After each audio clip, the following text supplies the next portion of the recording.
Attachments of humerus, इस पे जो ब्लू कलर में शो किया गया है ये इंसरियन शो की गई है और जो रेड कलर में है ये ओरिजिन है। एक निमोनिक है रोटेटर कफ मसल्स के लिए SITS, supraspinatus, infraspinatus, teres minor और सब स्कैपुलरिस। जो पहले तीनों मसल्स हैं सिट वाले, सुप्रास्पाइनेटस, इंफ्रास्पाइनेटस और टीरीज माइनर, वो तीनों इंसर्ट होंगे ग्रेटर टुबरकल पे। सुप्रास्पाइनेटस ऊपर, इंफ्रास्पाइनेटस दरमियान में, ये इन्होंने सुप्रास्पाइनेटस शो किया है, यहाँ पे इंफ्रास्पाइनेटस, और ये टीरीज माइनर की इंसरियन है। जो सब स्कैपुलरिस है वो लेसर टुबरकल ऑफ ह्यूमरस पे इंसर्ट होगा। दोनों टुबरकल्स के दरमियान इंटर टुबरकुलर सल्कस या बाइसेप्टल ग्रूव है जिसमें से बाइसेप ब्रेकाई का लॉन्ग टर्नम पास करेगा।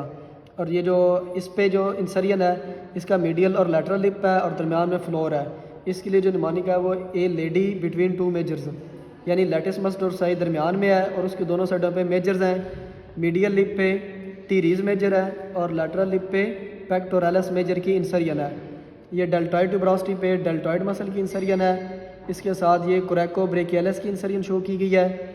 अगर उसके बाद हम ओरिजिन की बात करें तो पोस्टीरियर सरफेस पे ये medial lateral head of triceps brachii की ऊपर शो की गई है और ये medial head of triceps brachii है जो नीचे शो की गई है। अगर हम इंटीरियर सरफेस पे फिर आ जाए तो इसमें ये ब्रेकियलिस मसल की ओरिजिन है। ब्रेकियलिस के बाद अगर हम ये फ्लेक्सर वाले या मीडियल एपिकोंडाइल साइड पे आए तो ये प्रोनेटर टीरीज की ओरिजिन है। और जो ये तीनों शो की गई हैं ये कॉमन फ्लेक्सर ओरिजिन है। जो आपकी रिस्ट के फ्लेक्सर हैं उनकी कॉमन ओरिजिन है, जिनमें शामिल है flexor digitorum superficialis, flexor carpi ulnaris, flexor carpi radialis.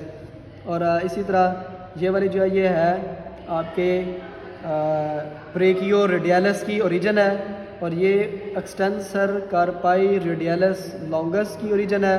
और लैटरल एपिकोंडाइल से कॉमन एक्सटेंसर, जो सुपरफिशियल कॉमन एक्सटेंसर हैं उनकी ओरिजिन हो रही है। अटैचमेंट्स यही हैं। उसके बाद हम क्लिनिकल्स को देखते हैं। Clinicals of the humerus bone, इसके क्लिनिकल्स में इसके नर्व रिलेशंस बहुत ज़्यादा इंपॉर्टेंट है। जो इसकी सर्जिकल नेक है यहाँ पे एक्सिलरी नर्व है, रेडियल ग्रूव में से रेडियल नर्व पास कर रही है या स्पायरल ग्रूव में से रेडियल नर्व पास कर रही है। और जो इसका मीडियल एपिकोंडाइल है इसके बिहाइंड से अल्नर नर्व पास कर रही है।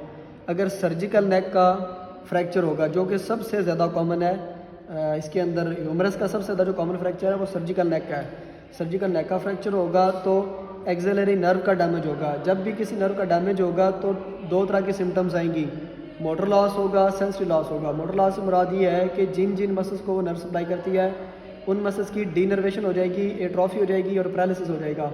सेंसरी लॉस से मुराद ये है कि जिस एरिया ऑफ स्किन को वो क्यूटेनियस सप्लाई दे रही है वहाँ से सेंसेस की लॉस होगा। उसके बाद अगर शैफ्ट का फ्रैक्चर होगा ह्यूमरस का तो उस केस में रेडियल नर्व का डैमेज होगा और रेडियल नर्व की भी वही सिम्टम्स आएंगी जो मोटर लॉस भी इसका होगा, जिन जिन मसल को सप्लाई कर रही है, और इसी तरह सेंसरी लॉस भी होगा। और अगर सुप्रा कोंडाइलर फ्रैक्चर हो और मीडियल एपिकोंडाइल का फ्रैक्चर हो तो उस केस में अल्नर नर्व का डैमेज होगा। उसके बाद जो इसका हेड है इसकी डिसलोकेशन बड़ी कॉमन है और मोस्टली वो डिसलोकेशन होती है इन्फीरियर डिसलोकेशन सबसे ज़्यादा कॉमन है, एंट्रो इन्फीरियर।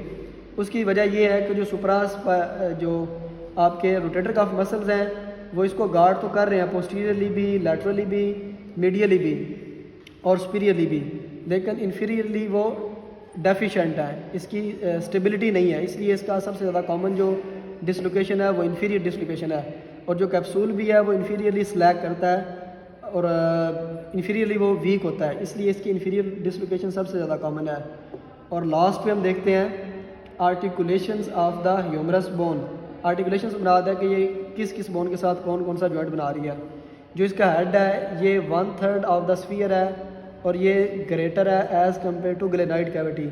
तो ये आर्टिकुलेट करेगा ग्लेनाइड कैविटी ऑफ स्कैपुला के साथ टू फॉर्म गलीनो ह्यूमरल जॉइंट या शोल्डर जॉइंट। अगर हम इसके लोअर एंड पे आ जाएं तो लोअर एंड पे जो लैटरल साइड पे कैपिचुलम है इसके साथ आर्टिकुलेट करेगा head of the radius to form radio humeral joint which is the part of elbow joint. जो इसका कोरोनाइड फोसा है और जो ट्रोक्लिया है ये आर्टिकुलेट करेंगे ट्रोक्लियर नॉच ऑफ अल्ना के साथ। और जो उसका अल्ना का ओलेक्रिनल प्रोसेस है वो जब एल्बो एक्सटेंडेड होगी तो वो आके स्टे करेगा ओलेक्रिनल फोसा ऑफ ह्यूमरस के अंदर और वो बनाएगा humero ulnar joint which is also the part of elbow joint है, यानी ये एल्बो जॉइंट की फॉर्मेशन में ह्यूमरो रेडियल जॉइंट भी है और ह्यूमरो अल्नर जॉइंट भी है। Thank you for listening and watching.